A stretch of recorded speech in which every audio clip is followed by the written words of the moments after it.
ফুচকা জিনিসটা আমার কোনো কালেই পছন্দ ছিল না। এই যে আছে না অনেক মেয়েরা ফুচকা পাগলি হয়, অনেক না বেশিরভাগ মেয়েরাই, আমাদের বাসায় অনেকজন আছে। বাট আমার ওরকম ফুচকার প্রতি ওরকম কোনো ইন্টারেস্ট ছিল না কখনো। তবে হঠাৎ করে একদিন আমার দই ফুচকার সাথে পরিচয় হয়। তো এটা খাওয়ার পর থেকে আমি এটার প্রেমে পড়ে যাই টোটালি। তো দেখা যায় যখনই চোখের সামনে পড়ে খাওয়ার ট্রাই করি অথবা বাসায় নিয়ে আসি। কিন্তু সেদিন হচ্ছে নতুন একটা ফুচকা, ফুচকা বলতে কি এটা হচ্ছে কচুরি ফুচকা।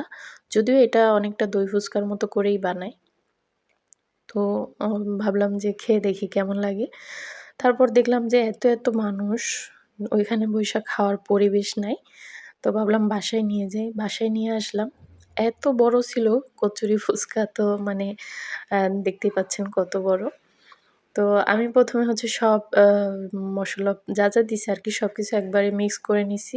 আমি ভুলে গেছিলাম যে একটু উপরে ছিটায় না দিলে তো ভালো দেখাবে না। তখন আবার উপর থেকে কিছুটা চানাচুর বা মিক্সার যা ছিল ওগুলা উঠায়ে রাখছিলাম। তো এরপর হচ্ছে বাকিগুলা আমি একটু মিক্স করে নিতেছি। দইটার সাথে, টক দইয়ের সাথে। জানি না দই ফুচকা কার কাছে কেমন লাগে? বাট আমার কাছে একটু অতিরিক্তই ভালো লাগে।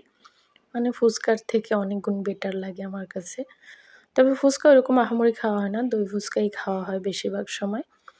তো এটা হচ্ছে আমি আলাদা বাটিতে মিক্স করে তারপর হচ্ছে পুরিটার মধ্যে ঢেলে দিচ্ছি। না হলে দেখা যায় যদি ওইভাবে আমি বানাইতে যাইতাম তাহলে ভেঙে যেত। যেহেতু আমি এগুলা কখনো বানাই না।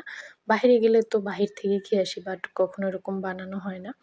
মাঝে হচ্ছে পার্সেল নিয়ে আসি। ওটা তো মাঝে প্রফেশনাল না। তো এই তো রেডি করে ফেললাম। আর তবে এই কচুরি ফুচকা দই ফুচকার মতোই বেশ ভালোই লাগছে। আর আপনাদের কার কাছে কেমন লাগছে কমেন্টে জানাবেন। খেতে ইচ্ছা করলে অবশ্যই এই ফুচকাটা ট্রাই করবেন। অনেক ভালো লাগে। Tata, by.